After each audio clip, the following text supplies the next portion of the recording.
Dear students, this is going to be the last video on waiting for Godot.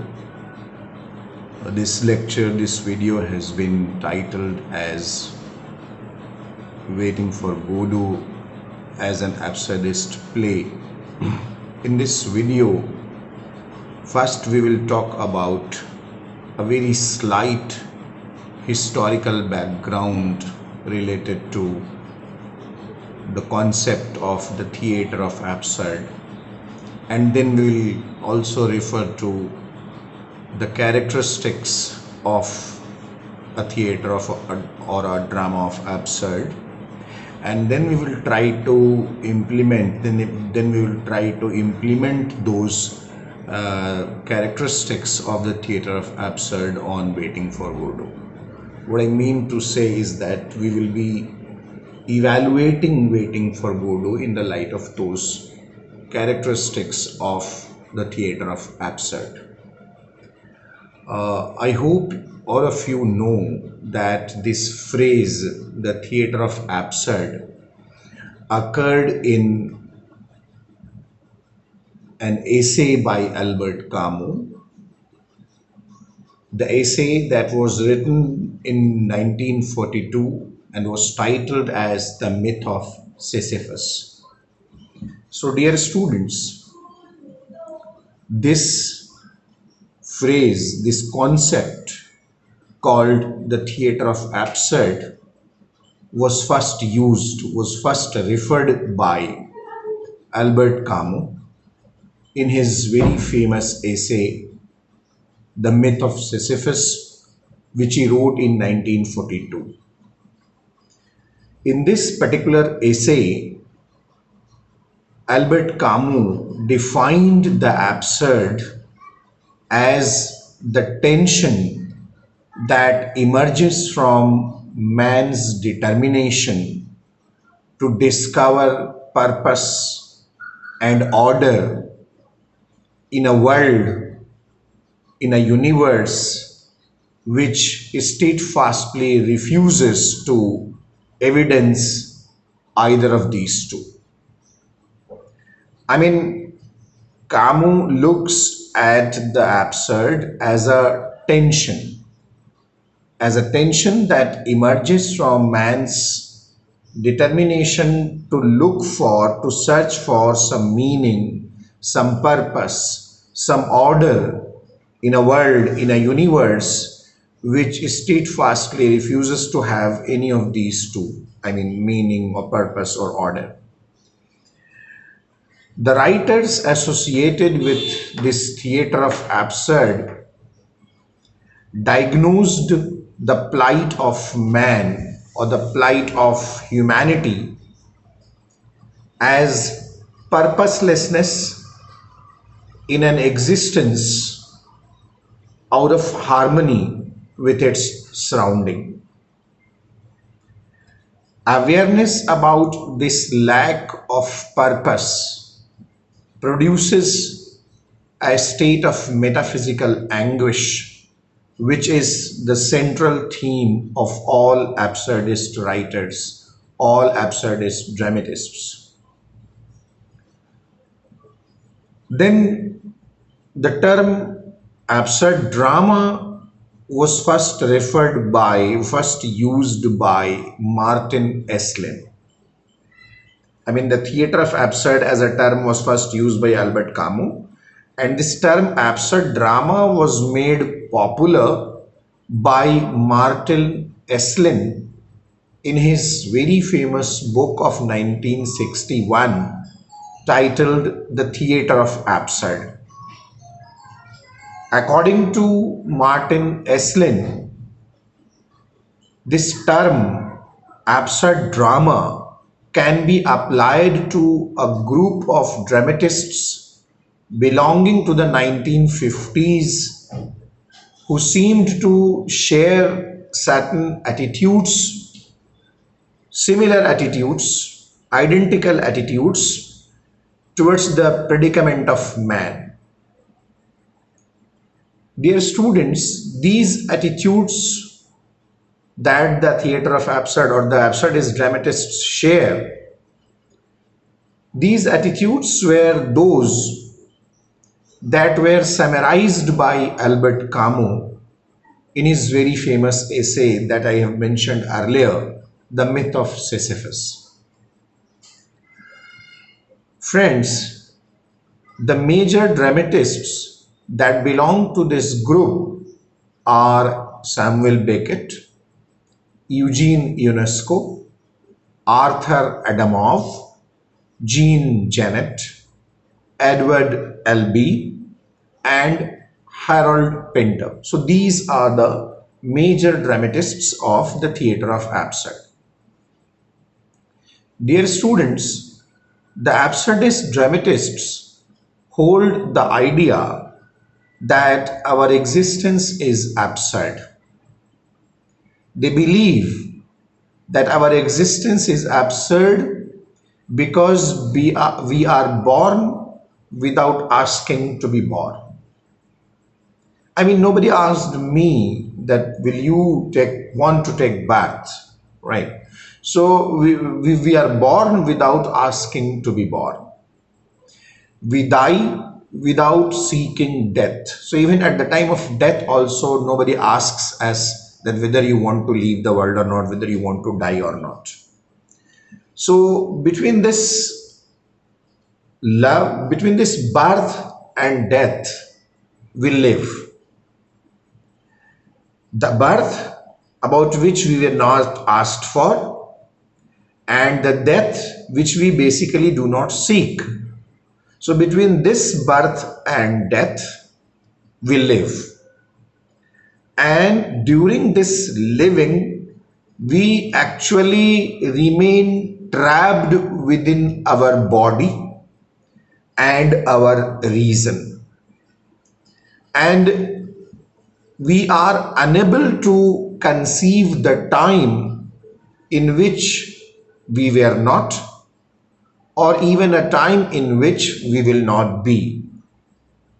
So dear students, nothingness is a very important parameter. Nothingness is a very important hallmark, or rather you can say a very important characteristic of the theatre of absurd. This nothingness is similar to infinity. And we cannot experience both. I hope you will agree with me. We neither can experience infinity nor we can experience nothingness. So we are thrusted into this life without any will, without any wish, without any desire. And now since we are thrusted into life, we are armed with our senses, our will, and our reason. We are told like this that you have been given your senses, you have been given your willpower, and you have been given with the gift of reason. So thrusted into life and armed with our senses, will, and reason, we regard ourselves as very capable beings. We regard ourselves as very potent beings, which we are actually not.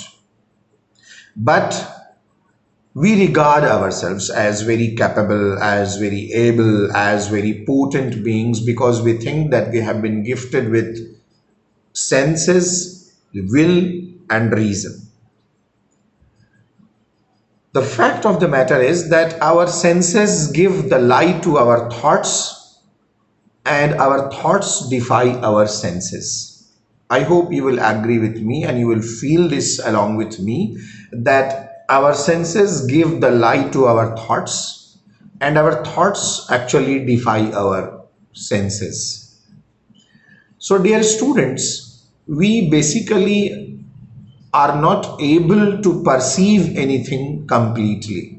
Though we think so, but the fact of the matter is that we are not able to perceive anything completely. Why so? Because our senses give lie to our thoughts and our thoughts defy our senses. So that's why we never perceive anything completely.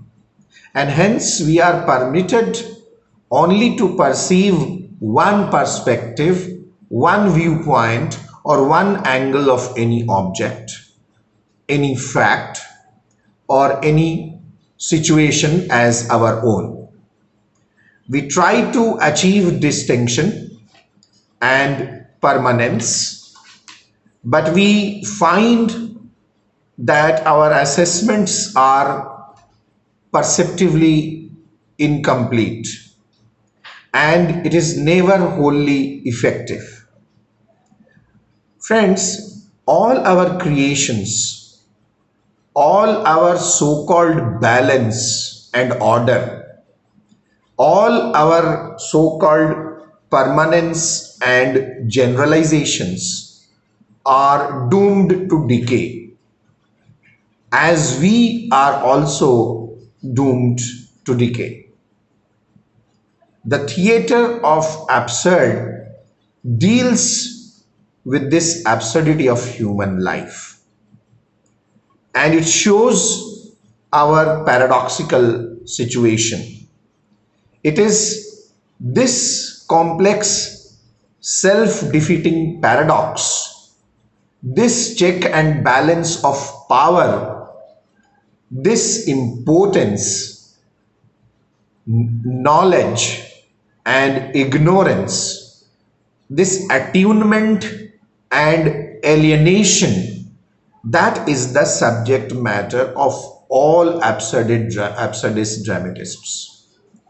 I repeat that our complex self-defeating paradox, this check and balance of power, our impotence, our knowledge, our ignorance, our attunement and alienation, these are all the subject matters of the absurdist dramatists. So, dear friends, the absurdist dramatists write in very diverse styles. I mean, correct that they're clubbed together and being put together in one parenthesis called as the absurdist dramatist, but the fact is that they write in very different styles. Rather, you know that they also wrote in different languages. I mean Beckett, Adamov, Janet, Pinter, they all belong to different languages, right? So these absurdist dramatists write in very diverse styles, and they write in such diverse styles that they cannot be categorized into one category style wise, and with reference to a style they cannot be categorized into one category. The thing that make them together, or the thing that bring them together, is their philosophical thought, is their philosophical leanings, or you can say their ideological thought process. They do not make any distinction. I mean, these absurdist dramatists, they do not make any distinction between the form of drama. They do not make any distinction between farce and tragedy. They do not make any distinction between comedy and tragedy, farce and melodrama. The subject matter of farce is similar to their subject matter of tragedy. And the terrible or the comic discovery of man's absurdity, man's ignorance, and man's impotence is their chief concern. So the essential difference between the two forms of tragedy or comedy is that of a quality and effect. We know as a student of drama that farce arouses laughter and tragedy draws our tears. Tragedy awakens our sympathy, while comedy dispels our sympathy and frees us from our cruelty. So we know all these things as a student of drama. But when we look at the theater of absurd, when we look at the absurdist dramatists, these absurdist dramatists, my dear students, mix the qualities of farce and tragedy, comedy and tragedy, farce and melodrama, etc., etc., by making us laugh at that which hurts us the most, and by making us weep at that which is the most foolish in our nature. So this is a very important, what you can say, a very important characteristic of the theater of absurd, that they do not make any distinction between the form of tragedy and comedy, and we can have scenes, comic scenes in a drama of absurd on which we start weeping, and we can find even a very farcical scene in a drama of absurd on which we may start crying. So it is quite possible. So, dear students, the absurdist dramatists used various devices, and the devices that they used were not new to theater. They utilized all those earlier devices that were used by the earlier dramatists belonging to several different schools of drama. They utilized all conceivable symbolic devices that are used in allegory as well as in dramatic expressionism. The action of an absurd play is intended to demonstrate symbolically the ideas of the playwright and to create the dramatic temperature necessary to maintain the interest of the audience. At the first glance, an absurd play appears to be utterly illogical. It is quite possible that at the first glance, an absurd play appears to be utterly illogical. But soon we realize that the logic of the author's thought is not directly expressed, but rather symbolically and indirectly stated through the action. So the absurdist dramatists are not afraid about the obscurity in art, and they employ obscurity, they use obscurity as a symbol of life. I mean, the obscurity in their drama, the obscurity in the theater of absurd symbolizes the obscurity of human life. So, dear friends, an absurd play seeks to explore the spiritual loneliness of man. It seeks to explore our complete isolation, and it also seeks to explore the anxiety of the down and out of the society. So most of the time, the characters, the central characters, the protagonists, etc., etc., they are taken from the people belonging to the down and out kind of a strata of the society. So as I was saying, and I repeat it once again, that an absurd drama seeks to explore the spiritual loneliness, complete isolation, and anxiety of the down and out of the society. In this kind of play, that is an absurd play, action and speech are reduced to the minimum, because the dramatist believes that real communication is not possible through words, and sometimes, balki rather most of the times, silence is more communicative than speech. So dear students, the drama of absurd arises from the disillusionment and loss of certitudes that is characteristic of the modern age. An absurd drama depicts a world that has lost its meaning and purpose. Dear students, the first and the more obvious role of absurd drama is to criticize a society that is mean and dishonest.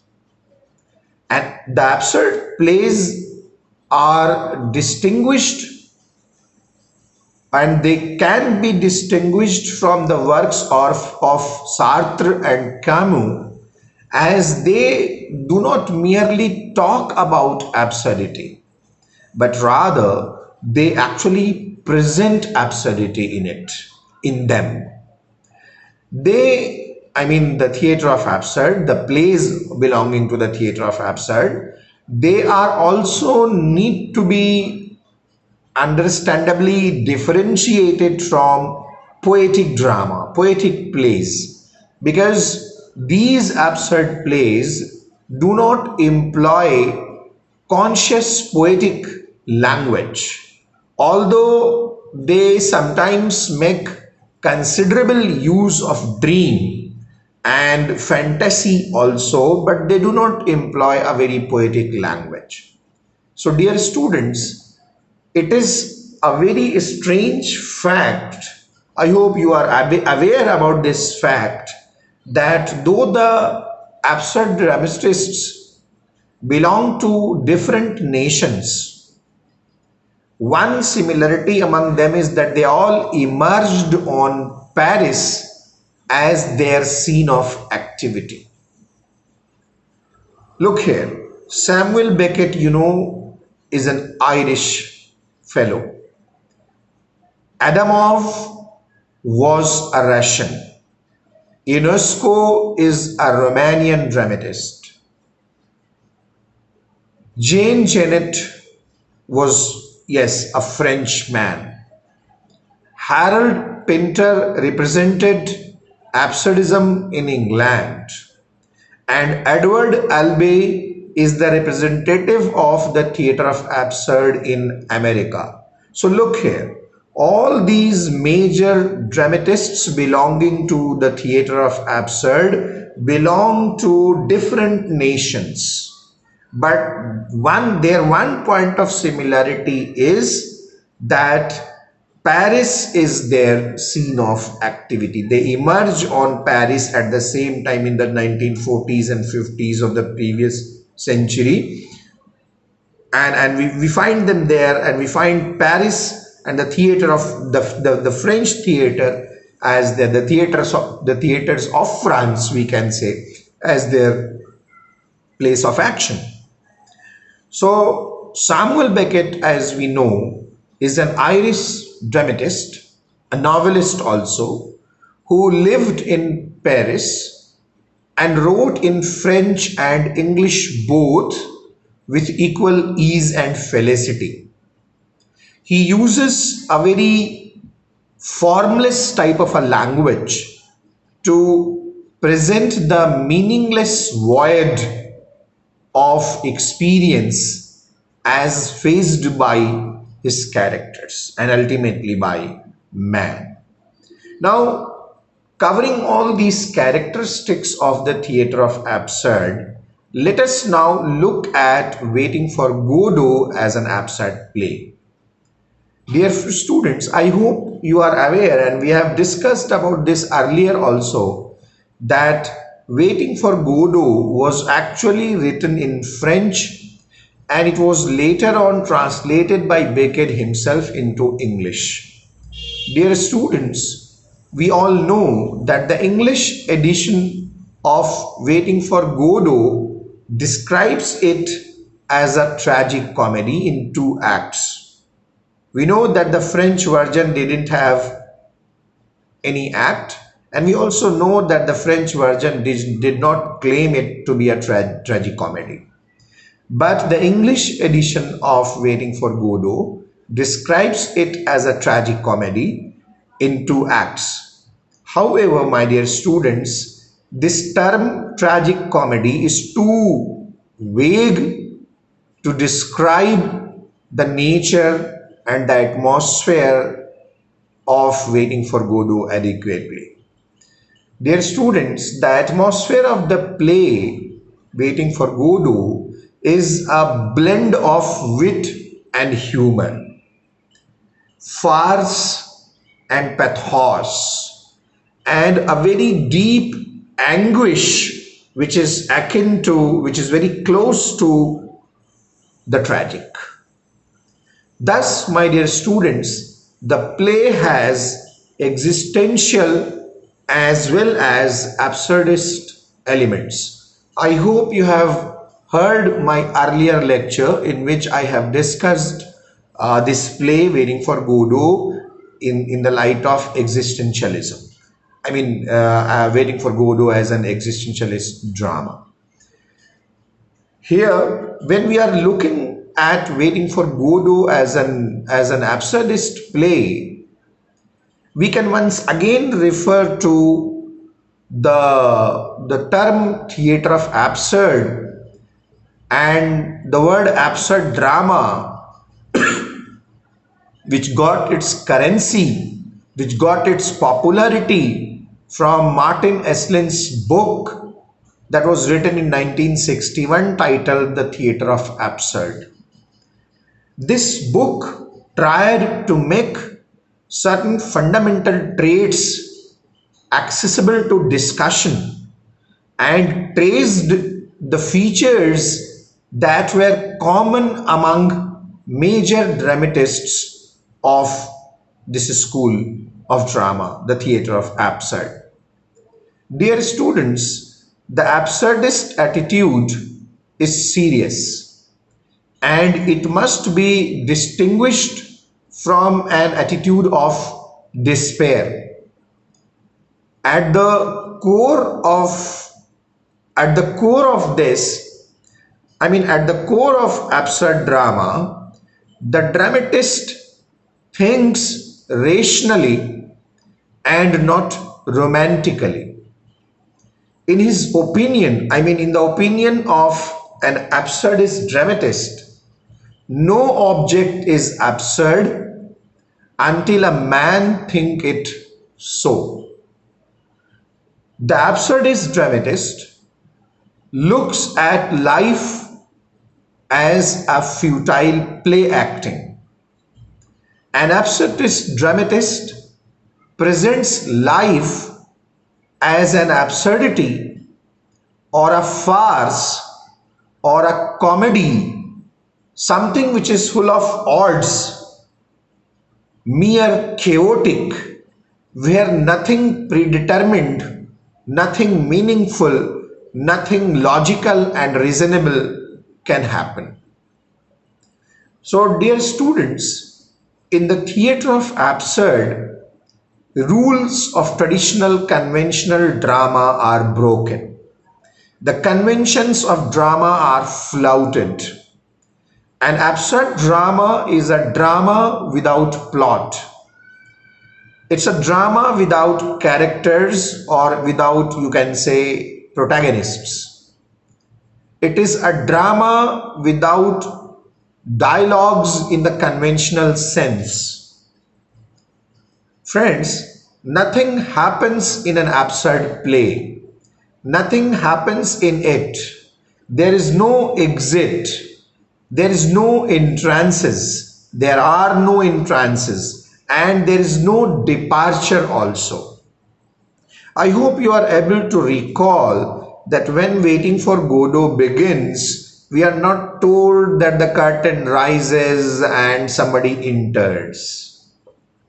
When the act 1 ends, we are not told that the curtain falls down and somebody exits.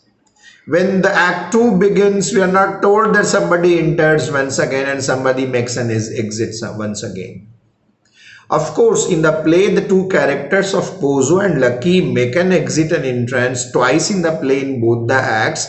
But when you remember Estragon and Vladimir, although they say at the end of each act, they say let's go, but they actually do not go. They remain static on the stage and the act and the play also ends. So, dear friends, nothing happens in an absurd play. There is no exit, no entrance, and no departure. The main action of an absurd play relates in showing the absurdity of man's existence. the helplessness of man, the loneliness of man, sufferings of man, the alienation of man, and his sameness also. So, despite so much material progress that the world has done, despite so much material progress that we are told that we have made, an absurd play actually shows man's absurdity of existence, his helplessness, his purposelessness, his loneliness, his alienation, his sufferings, and his routine sameness of life. So, an absurd drama, my dear students, is one which faces a universe that has lost faith in God. It is a universe that has lost its meaning and purpose. Friends, an absurd drama is satirical also. It satirizes, it criticizes a society which is mean, petty, and dishonest. Its most positive aspect is shown when faces up to absurdity, where man is stripped of the accidental circumstances of social position or historical context, confronted with basic choices and the basic situation of his existence. So, dear students, such kind of theater is involved in the relatively few problems that remain that remain: life, death, isolation, and communication. So these are the few problems that are dealt with in an absurd play: life, death, isolation, and communication. Dear students, an absurd drama speaks to a deeper level of the audience's mind. It challenges the audience to make sense out of nonsense, to face the situation consciously, and to perceive the fundamental absurdity of man with laughter. So, dear students, Waiting for Godot has most of these aforementioned characteristics. Waiting for Godot is a play without a traditional plot. It's a play which does not have the concept of central character or characters, or what you can say protagonist and hero. It's a play which is without any conflict. It's a play in which we do not find much of emotion and dialogue. Everything in Waiting for Godot, is changed and broken. The language in the play is devalued. The dialogue that are used in the play, they are inadequate to express the human situation. The play actually studies human situations, the existential problems of man, life, death. It also talks about God, salvation, alienation, loneliness, suffering, helplessness, loss of meaning and purpose in life, loss of faith in God, etc., etc. So look here. If you can you recall the very first remark of Estragon in the play? It is something like nothing can be done. It is something like nothing doing. So this very first remark of Estragon, nothing can be done or nothing doing, is the key to the actionlessness of the whole play. Friends, the two tramps, Vladimir and Estragon, lose their sense of identity. And you will agree with me that suicide is a recurrent temptation to these two tramps. Waiting for Godot, my dear students, mocks at the futility of man's life and its meaninglessness. I hope you can recall the text. I hope you are aware about all those very famous crosstalks that happen between the two tramps. And I hope you will agree with me that those endless crosstalks between Estragon and Vladimir are always very funny and very sad at the same time. So life in the play has been treated as a joke as well as a tragedy together at one time. Death is mocked at, and God has been made almost like a non-entity. So I hope you will agree with me that lack of action is a very major feature of any absurd play. So in Waiting for Godot, nothing happens except one thing, and that was the incessant waiting. And this waiting also becomes useless because Godot does not come. In the world of Godot, even the minimal action is impossible. A pair of battered shoes is the first center of focus. I hope you can remember what Estragon was doing at the beginning of the play. And that action has been repeated several times in the play, right? So so a pair of battered shoes is the first center of focus. Estragon is shown trying to remove his shoes. It is a painful venture for him and a very unsure venture also. Dear students, the play deals with the absurdity of man's existence.